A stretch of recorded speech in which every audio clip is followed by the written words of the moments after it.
दोस्तों नमस्कार। आप है बसंत गुरु जी के साथ। क्या हाल है जनाब का। आज मैं जब पूछता हूँ अपने नौजवान मित्रों से तो वो कहते तो है आई एम फाइन।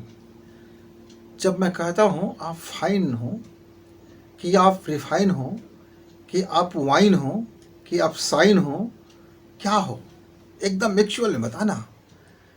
क्या वास्तव में आपका हाल और चाल और ढाल बिल्कुल दुरुस्त है।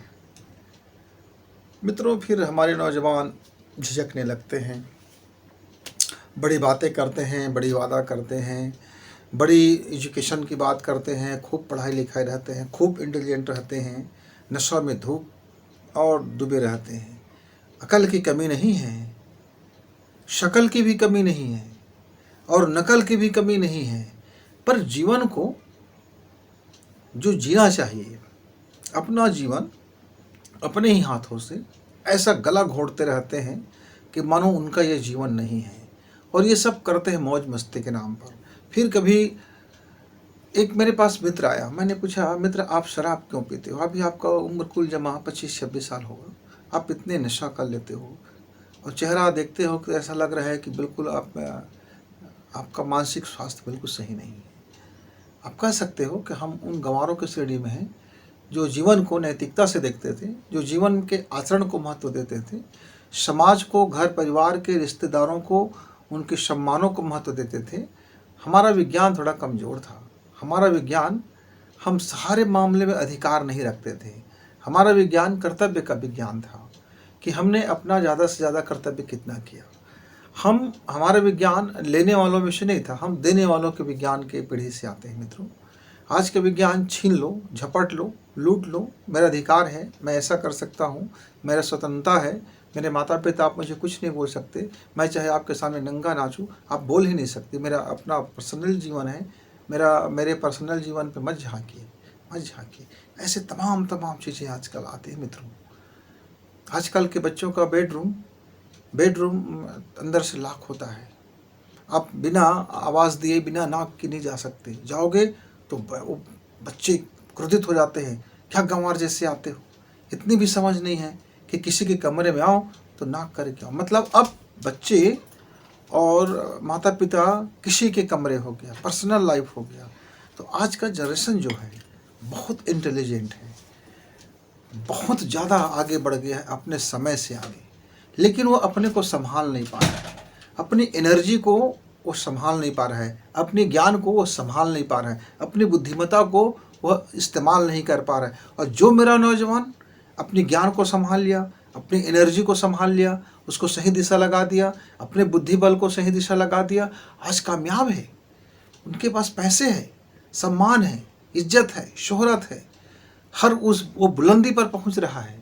वही टेक्नोलॉजी है, वही आपका मशीन है, वही ज्ञान है, वही देश है, वही वातावरण है, पर उसने अपने आप को बेहतर कर लिया। सिर्फ ये था क्या डिजाइनिंग कि मानसिक स्वास्थ्य सिर्फ और सिर्फ इस पर निर्भर करता है कि आपका मानसिक स्वास्थ्य कैसा है। आज हम देखते हैं कितने पढ़े लिखे इंटेलिजेंट लोग साइबर क्राइम करते हैं, बड़े बड़े अपराधों को जन्म दे रहे हैं, नए नए अपराधों की तकनीकी खोज रहे हैं और अपराधों में कीर्तिमान कर रहे हैं, कितनी बड़ी बड़ी नरसंहार कर रहे हैं, कितनी जघन्य अपराध कर रहे हैं। ये सब हमारे कौन है? ये मेरे वो इंटेलिजेंट युवा है जिसकी एनर्जी का उपयोग गलत दिशा में हो गया, उसकी तलवार गलत दिशा में चल गई, उसका मेंटल जो हेल्थ है वो बिगड़ गया ऐसा मुझे लगता है। क्योंकि हम लोग थोड़ा सा बैकवर्ड ज़माने से आए हुए हैं, हम लोग थोड़ा नादानियों और बेवकूफ़ियों और गंवारी वाली ज़िंदगी को जीते हुए आए हैं। हम ज़्यादा अधिकार की बातें नहीं किया करते थे हमारे समय में। हम लोग आज भी अधिकार की बातें नहीं जानते। मेरा अधिकार क्या है मैं अपने घरों में कभी नहीं जानता, पर आज के बच्चे जानते हैं कि मेरा अधिकार क्या है। आज का छोटा सा जो बालक है 4 साल का, 5 साल का, वह भी बता देते हैं कि दादाजी मेरा अधिकार क्या है। मतलब आज की जो पीढ़ी है वो अधिकारों पर चलते हैं। और हमारे समय का जो पीढ़ी था मित्रों, जिंदगी में चाहे आपके पास जितना भी समृद्धि हो, पर मन के अंदर प्रकाश कम होगा। तो जैसे अभी आप मेरा वीडियो आपको धुंधला दिखाई दे रहा होगा, क्योंकि प्रकाश चली गई। अब जो छोटी मोटी प्रकाश है उससे सारा चीज साफ साफ दिखाई नहीं देगा। लेकिन मैं यदि प्रकृति में आ जाऊं, नेचर के प्रकाश में आ जाऊं, तो वो फिर जाती नहीं है, वो अपने टाइम पर ढलती है और फिर अपने समय पर उगाता है। मित्रों, जीवन में भी कुछ ऐसे हमारी मानसिक स्वास्थ्य होते हैं। यदि आप अपने ज्ञान को समझिए, अपने विज्ञान को समझते हैं, अपने नैतिकता को समझते हैं, अपने कर्तव्य को समझते हैं, तब आपका अधिकार, आपको बिना बोले ही आपका अधिकार आपको मिल जाएगा। आप समृद्ध भी रहोगे, खुशहाल भी रहोगे, आनंद पूर्वक ही रहोगे। लेकिन मैं क्या कहूँ मित्र, एक अनपढ़ आदमी शराब पीकर, दारू पीकर नाले में पड़ा हुआ है, मुझको समझ में आ रहा है कि उसके पास शिक्षा नहीं है। वो उस ज़माने से है जिसको हम गंवार की ज़माना कहते हैं, बैकवर्ड कहते हैं। और मैं ये भी देखता हूँ, मेरा ऊंचे से ऊंचा अधिकारी भी शराब पी कर के वो भी नशे में धुत हो जाता है। अपने एरिया में, अपनी जगह वो भी नाली में गिरे रहते हैं, उसका भी जीवन उसी गटर टाइप का रहता है। वो भी शौक से रहते हैं, अरबों कमाते हैं। मैं दोनों में मैं समझ नहीं पाता हूँ कि ये जनाब किस हाल में ज़िंदगी जी रहे हैं। क्या दुनिया तरक्की कर गई? क्या विकास हो गया? क्या हो गया? इस संसार को हो क्या गया? मित्रों, जरा आप देखिए तो सही, आपने इन 50 सालों में क्या खो दिया? एक पाया अधिकार, अधिकार पा गया, ठीक, ज्ञान पा गया, ठीक। और मित्रों, हमारे अंदर में जब सद्ज्ञान उत्पन्न हो जाता है तो भीतर में ऐसी प्रकाश खिल जाते हैं जैसे आप अभी प्रकाश देख रहे हैं। तो जीवन के मेरे दो पक्ष हुए, एक तो बिल्कुल डार्क पक्ष है, और दूसरा हम ज्ञानी होते हैं लेकिन देख नहीं पाते, वो अंधेरे में जीवन जीते रहते हैं, और हमारा ज्ञान होते हुए भी हम उस डार्क एरिया में ही जीवन व्यतीत करते रहते हैं। और तीसरा होता है जहाँ सारा कुछ साफ साफ दिखाई देता है। तो मित्रों, ये आपको अपना अपना देखिए, आपका शरीर अच्छा है, रंग रूप अच्छा है, धन दौलत कमाते हो, बढ़िया फर्राटी अंग्रेजी बोलते हो, अप टू डेट रहते हो, टाई कोट पहनते हो, बड़ी बड़ी सेमिनार में जाते हो, हाय हेलो करते हो, और सब अच्छी है, अपनी अपनी परंपरा है, अपनी अपनी समय की संस्कृति रही है। लेकिन आज जो आपका जीवन जो है, अधिकांशतः मेरे युवाओं का जीवन जो है, अब वो नकली सभ्यता में आ गया है। अब वो फेक मुखौटे की ज़िंदगी जी रहा है, फेक के लाइफ को देख रहा है वो। और उसकी जो मेंटल प्रॉब्लम हर घर में हो रहा है, हर घर में अमूमन 80% घर आज मेंटल प्रॉब्लम से जूझ रहा है। धन है, कोई कमी नहीं है, एजुकेशन है, कोई कमी नहीं है, पैसा रोज आता है, बिल्कुल आता है जी, घर में सारे लोग काम करने वाले, हाँ जी बिल्कुल काम करने वाले हैं, सब अपना अपना अधिकार में रहते हैं, हाँ जी, कोई किसी का टोका टाकी, हाँ जी। जब टोका टाकी होता है तब घर में महाभारत छिड़ जाती है, फिर कोई किसी का सम्मान नहीं करता। एक पति ने मुझसे कहा, गुरुजी मेरे जीवन में बड़ा गलती हो गया। क्या गलती हो गया? मैं उस समय बड़ा मैं पूंजीपति था, मेरे पिताजी, यानी वो तो पूंजीपति नहीं था, उसके दादाजी, उसके पिताजी ने बड़ा पूंजी कमाया था। अब वो शादी के समय में वह चाहती थी बिल्कुल क्वीन ब्यूटीफुल लड़की हो और एजुकेटेड भी हो, मतलब एजुकेशन भी हो, रूप रंग भी सुंदर हो, और उन्होंने विवाह कर लिया। अब कहते हैं कि उनका जीवन नर्क हो गया है। दूसरा दिन उसी की धर्म पत्नी आए, उसने कहा, गुरुजी मैं क्या बताऊं, पूरा जिंदगी ऐसा कट रहा है मानो रोज का रोज मैं एक मौत मर रही हूँ।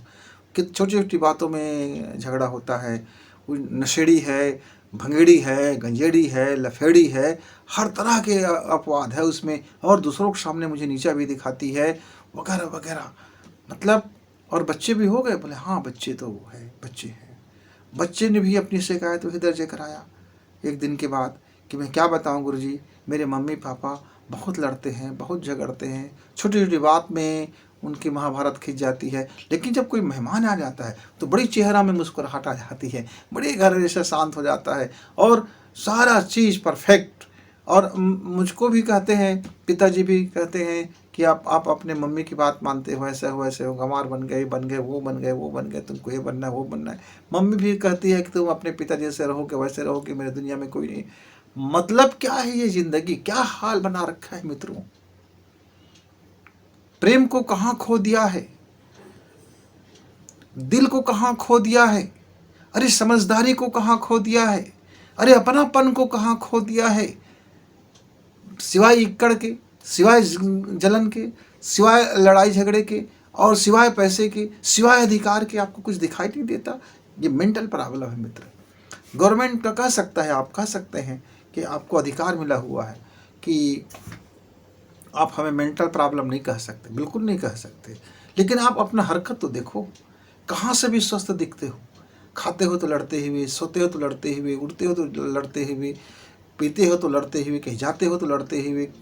मतलब जीवन का हर ऐसा पल नहीं मिलता कि जब आप एक दूसरे से कहीं न कहीं से, किसी न किसी से लड़ते हो। लेकिन प्रेम करने वालों की भी कोई कमी नहीं है, कोई कमी नहीं है। मैंने एक दंपति से पूछा, उसकी बीवी अनपढ़ थी, क्योंकि पढ़े लिखे को बड़ी पछतावा था कि उन्होंने बहुत सुंदर लड़की से शादी किया। लड़की को भी पछतावा था कि मैं क्या बताऊं, मैंने पूंजीपति वर्ग देखा, बहुत सुंदर लड़का देखा और हमने शादी कर दी। दोनों को पछतावा, दोनों को कहीं भी ऐसा महसूस नहीं हो रहा। जीवन का 20 साल गुजार लिए, पर वो 20 साल उनको लगता है नरक के गुजार रहे हैं। अब बताइए, स्वर्ग उनके हाथ में था, घर स्वर्ग बन सकता था, पर नरक किसने बनाया? तो ये मेंटल प्रॉब्लम नहीं है तो और क्या है, मुझको बताइए। एक पागल व्यक्ति अपने साथ पूरे घर को पागल कर बैठता है, तो उसका इलाज जरूरी है, जरूरी है। आप अपने घर में देखिए तो भला कि आपके घर में कौन पागल नहीं है, कौन ऐसा है जो समझदार है, कौन ऐसा है जो आपके घर को स्वर्ग बनाने के लिए फिक्र कर रहा है, कौन ऐसा है जो आपकी सारी ताना बाना और सारी उलाहना सुनते हुए भी वो मुस्कुरा करके आपसे मिलते हैं। आपके घर में कोई ऐसा है क्या जो आपको गले लगाता हो? आपके घर में कोई ऐसा है क्या जो आपके दुख को कहता हो कोई बात नहीं, हम हैं ना? आपके घर में कोई ऐसा है क्या जो ये कह सकता हो कि आगे बढ़ो, हम तुम्हारे साथ खड़े हैं, जीवन में जो भी होगा देखा जाएगा, कोई बात नहीं, अब जरा थोड़ा सा आप ठीक हो जाइए, कोई बात नहीं है, कोई बात नहीं, हम हैं ना? ये संबल देने वाला यदि किसी घर में है तो वो मेरा सौभाग्यशाली मित्र है। लेकिन आज का भी वो संबल देने वाला है कौन? वही जो गंवार युग से आया हुआ है, वही जो अनपढ़ युग से आया हुआ है, हमारे ज़माने से जो आया हुआ है। हम लोग ज़रा बैकवर्ड ज़माने से हैं, हम लोग ज़रा गंवार वाले ज़माने से हैं।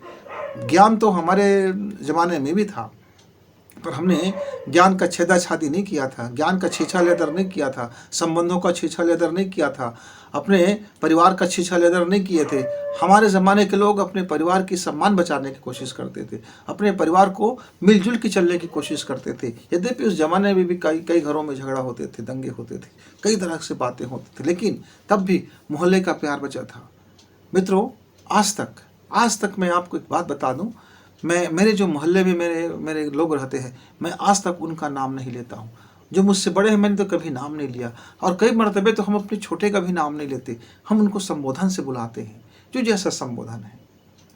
मैं जिस गांव से मैं रहता हूँ उस गांव में नाम लेने का बड़ा रिवाज है, पर मेरा जो पैतृक गांव था उस गांव में कोई व्यक्ति किसी का नाम बरसों तक नहीं लेते थे। पूरे के पूरे गांव के लोग आपस में मिलते जुलते, पर सिर्फ संबोधन, एक रिश्ता, चाहे जात को कोई हो, ऊंच है कि नीच है कोई मतलब नहीं, गरीब है कि अमीर है कोई मतलब नहीं, एक रिश्तेदारी होता था। मेरे यहाँ जो काम करने वाले थे, जो हम लोग उसको अपने यहाँ की भाषा में मुख्तियार बोलते थे, मतलब वो हमारा केयर टेकर था, हम उसको बोलते थे चाचा जी बोलते थे, और हमको पता ही चला कोई चाचा जी नहीं है। बड़े होने के बाद भी हमारे मुंह से आज भी निकलता है तो चाचा जी ही निकलता है। ये कहाँ से आता है मित्र? आपके एजुकेशन से आता है क्या? ये संस्कार से आता है, ये सभ्यता से आता है, ये जीने की तरीका से आता है। यही हमको मेंटल हेल्थ होने से बचाता है, ये हमारे दिमाग को खराब होने से बचाता है, क्योंकि हम तब अपने से बड़ों का आदर करते हैं, आदर भाव से देखते हैं, सम्मान करते हैं, सम्मान भाव से देखते हैं। कोई निर्णय लेने से पहले उनकी भी रजामंदी और सहमति ले लेते हैं, उनके भी विचारों का कद्र करते हैं, एक दूसरे के विचारों को कद्र करते हैं। तो पढ़े लिखे को भी पछतावा। एक मेरे मित्र आए, उनसे मैंने पूछा कि आपकी धर्मपत्नी तो पढ़ी लिखी नहीं है, तो आपको कोई दिक्कत तो नहीं होता होगा, क्योंकि मैं तो देखता हूँ दोनों जवान जो पढ़े लिखे होते हैं बराबर की नौकरी करते हैं, बराबर के काम धाम करते हैं, और घर में आकर के महाभारत भी करते रहते हैं, और बहुत से अच्छे परिवार भी हैं, 25% बहुत बेहतरीन परिवार भी है। तो आपका परिवार क्या बोले कि मैं पछता रहा हूँ भाई साहब, अनपढ़ बीबी मिल गया, गंवार बीबी मिल गया, कुछ नहीं जानती, आज की सभ्यता को नहीं जानते, हाय हेलो कहने नहीं जानती, नए बढ़िया से शानदार पोशाक पहनना नहीं जानती, टेबलों में खाना खाए जानती, छुरी कांटों में खाना नहीं जानती, आजकल की डिनर पार्टी नहीं जानती। मैं क्या बताऊं, मेरा तो जीवन बड़ा गर्क हो गया। लेकिन एक चीज़ है, मैं कुछ भी कहता हूँ वो शांत भाव से, सहज भाव से सुन लेता है और हमारा घर परिवार चल रहा है। हमारे बच्चों के बीच में तालमेल बढ़िया है। हमारे बच्चों की परवरिश उसने बड़ी शानदार किया है। मैं तो कई बार सोचता भी हूँ, ये इतना अनपढ़ हो करके इतनी बेहतरीन परवरिश कैसे कर लिया, कैसे कर लिया था मित्र। उसके भीतर में जो जज्बात था, जो भावना था, जो अपने परिवार के प्रति अपनापन था, वह एजुकेशन के रहने और नहीं रहने से उसमें फ़र्क नहीं होता। आप शिक्षित हो गए इसका मतलब ये नहीं कि आपके अंदर में वो इमोशन होगा, वो भावना होगा, वो दिल होगा, वो श्रद्धा होगा, वो लगन होगा, वो परिश्रम करने की जिज्ञासा होगा, वो अभिप्सा होगा अपने घर को सुंदर बनाने की। कोई ज़रूरी नहीं मित्र, पढ़े लिखे भी में हो सकता है, अनपढ़ भी हो सकता है। तो जनाब, आपका क्या हाल चाल है? क्या हाल चाल है आपके घर का? क्या आप भी लड़ते झगड़ते हैं? तो ज़रा सोचिए, यदि आप लड़ते हैं तो कहीं न कहीं फिर आप मेंटल हैं। लेकिन आपकी लड़ाई मीठी लड़ाई होती है।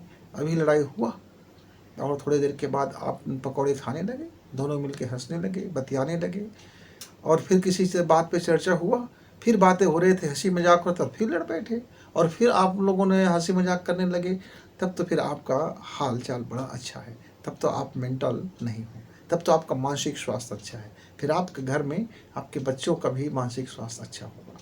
लेकिन ये क्या बात है, मेरे कई मित्र छोटी सी बात को लेकर के झगड़ जाते हैं और कई दिनों तक मुंह फुलाए रहते हैं, ऐसा कुप्पा कर लेते हैं, बोलते ही नहीं, चालते ही नहीं, व्यंग बोलेंगे, ताना मारेंगे, कुछ का कुछ करेंगे, धौंस दिखाएंगे, बाहर से खाना खा के आ जाएंगे, घर को उल्टा पुल्टा कर लेंगे और बस, और बाहर जा कर के वो धंधा वालों से अपना जिस्म फरोशी करते रहेंगे, वो करते रहेंगे, उनके साथ डिंगे मारते रहेंगे, उनके साथ मस्ती मारते रहेंगे। तब तो फिर आप मेंटल हो, आपको डॉक्टर के पास जानी चाहिए। एक बार दिखाइए तो सही कि ऐसा तो नहीं कि आपका हाल भी सही ना हो और आपका चाल भी सही ना हो, आपकी सोच भी सही ना हो, आपका विचार भी सही ना हो और आपका परिवार भी सही ना हो।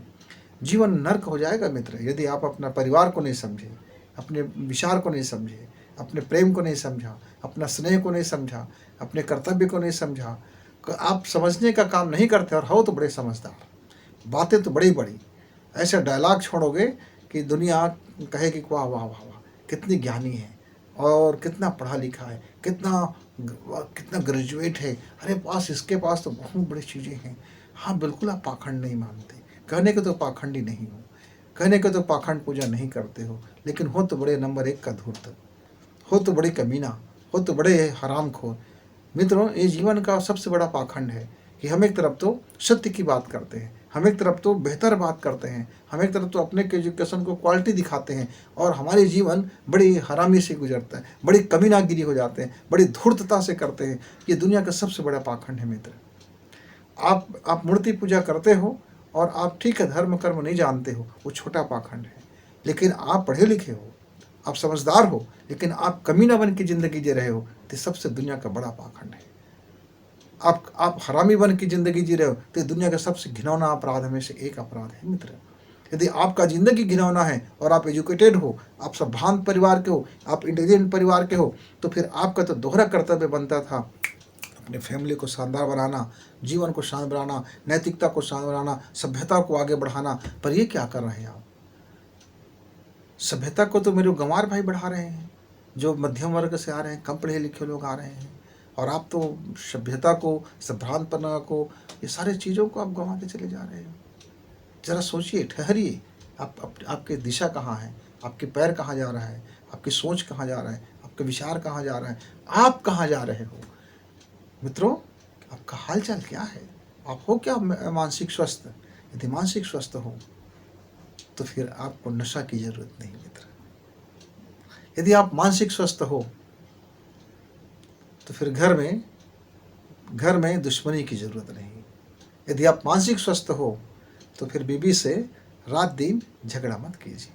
आप यदि मानसिक स्वस्थ हो तो मम्मी को आप अनाप शनाप गालियाँ मत दीजिए। यदि आप मानसिक स्वस्थ हो तो पापा के साथ धींगा मस्ती मत कीजिए। यदि आप मानसिक स्वस्थ हो तो अपने संतानों को गले लगाइए, उनसे बात बात पर उनको गाली मत दीजिए, बात बात पर उनको ताना मत मारिए। यदि आप मानसिक स्वस्थ हो तो आपका कर्मचारी आपसे कहेगा कि ये मेरा मैं इन मालिक नौकर का संबंध हमारा नहीं है, हम तो बड़े एक जैसे रहते हैं, हम अद्भुत हैं इनके यहाँ काम कर करके।